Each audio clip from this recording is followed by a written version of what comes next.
Шаукен Еркебұлан, Мағжан атаға арнау. Әрқашанда еске аламыз ақындарды самғаған, ел үшін жүрегінде намыстары лаулаған, өлең жазып, ақыл айтып жолды нұсқар біздерге, соның бірі Әбіл Мағжан, намыс рухын жалғаған. Мағжан ата, мақтан тұтып еске аламыз ақындарды сіздердей, бұның бәрі міндет екен оқушыға біздердей.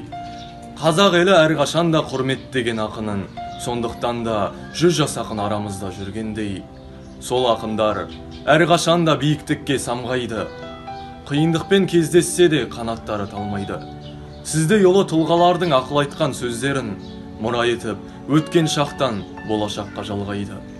Қуанамын болғанына ақындардың дәл осындай, ақындардың, тұлғалардың бейне бір тынысындай.